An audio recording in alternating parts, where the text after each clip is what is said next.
9 News Plus weather, sponsored by Carrier Colorado. The future of home comfort is here.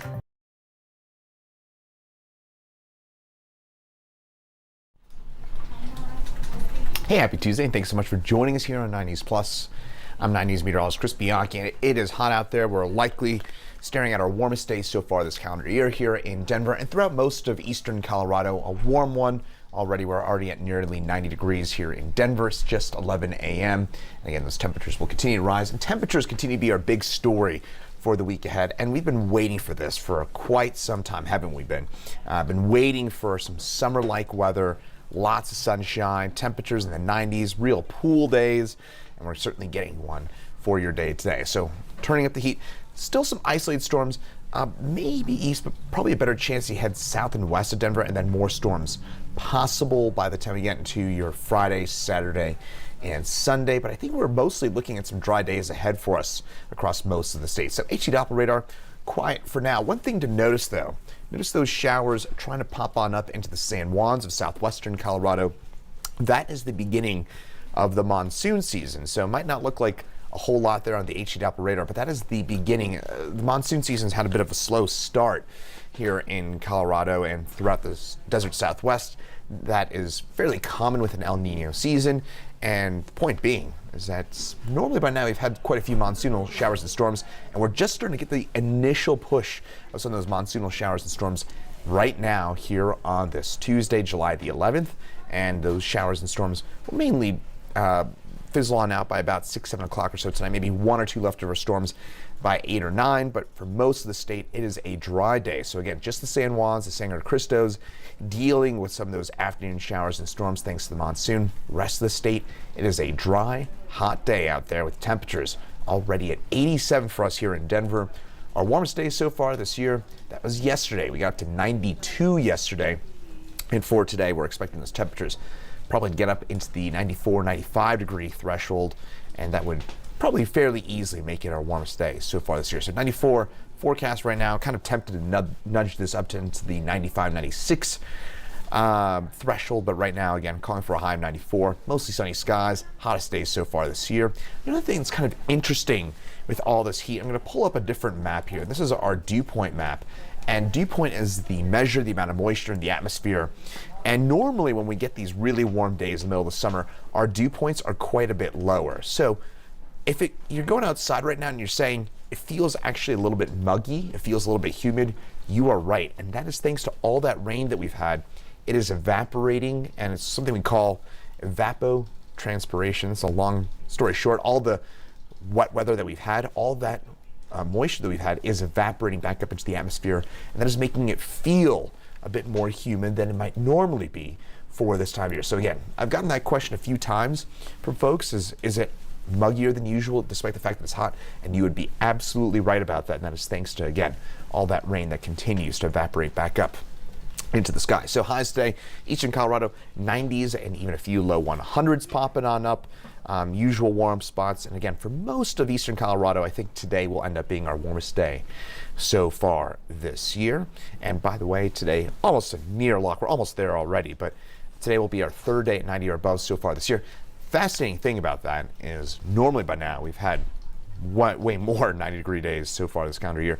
In fact, the fact that we only had 2 90 degree days so far this year, this is our least amount of year-to-date 90 degree days since 1967. So it has certainly been a cool start to the year, but we're changing that today. In fact, a little bit of context, at this point last year, we'd already had 23 days at 90 or above. Today will be our third day at 90 or above so far this year. Tonight, pleasant evening ahead, temperatures in the mid-60s, kind of a warm and again, muggy, and I say that for Denver standards, for eastern Colorado standards. People from the Midwest or the East Coast or the Gulf Coast certainly will laugh at me for calling it muggy, but if you've been here for a long time, myself included, tonight will feel, again, a bit muggier, a bit more humid than what you might normally expect for, again, a midsummer evening here in eastern Colorado. Now, jet stream, thing to watch for, area high pressure, going to kind of drift off to the west. That is what's leading to this warmer, drier pattern. But notice by Friday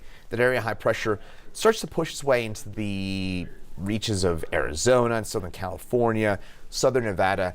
what that's going to do is it's going to open the door for a little bit of moisture to kind of work its way on in from the Gulf of Mexico and from the Pacific Ocean into northeastern Colorado. And I know there's a certain concert coming up on Friday and Saturday we're keeping a close eye on. I'll have more on that in just a second, but that could lead to a few showers and storms by the end of the week and into the weekend. But for tomorrow, we're going to stay dry. Temperatures in the low 90s for us here in Denver. It's another very hot and very dry day for us with some of those showers and storms mainly confined to the mountains. And again, this is a little bit of monsoonal moisture working its way on into the picture. Palmer Divide on south and west. That's where we're going to be looking at that best chance at some of those showers and thunderstorms. 7-day forecast. Once we get past that, one more dry day on Thursday, then Friday. We're talking about isolated storms for both Friday and Saturday. And by the way, those will linger into Sunday as well.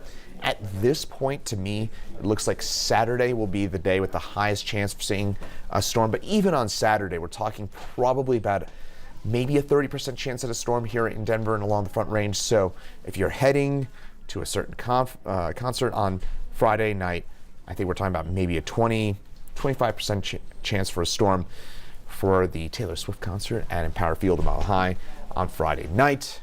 So again, probably all right if you're going to the concert on Friday night. And then as we get into your Saturday, that concert forecast, again, upper 70s, maybe a touch cooler.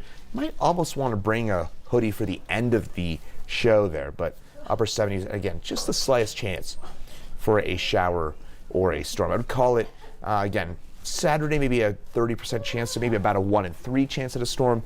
Friday about a 1 in 4 chance at a shower or storm. So you're probably dry if you're heading to the concert.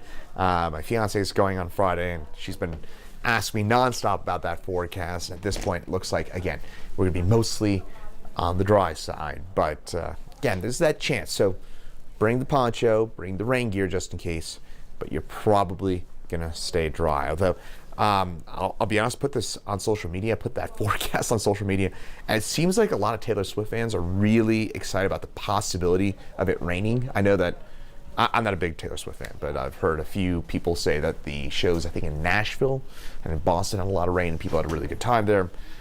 Whatever. Point is, I think we're talking about probably a 1 in 4 chance at a shower storm Friday night, about a 1 in 3 chance at a shower storm on Saturday. So you're probably going to end up dry. But again, a chance for a storm both those days. By the way, something I think is also good is it's going to cool on down. So it won't be, you probably don't want it to be 95 degrees for that concert. It starts at 6:30, so still lots of sunlight at that point. It's still going to be, it would still be really hot, but the fact that it's in the low to mid 80s, that I think is a lot better, a lot more tolerable than low to mid 90s. Like it's, at least to me, right, a bit too hot. Meantime, meteorologist Greg Perez will have an update for you coming up at 9 News at noon and at 2 p.m. right here on 9 News Plus. Then Chief Meteorologist Kathy Sabin's in at 4 and 5, and meteorologist Danielle Grant is in at 6, 9, 10 tonight on the 9 News family of networks. Once again, meteorologist Chris Bianchi, thanks for joining us here on 9 News Plus. Have a great rest of your Tuesday.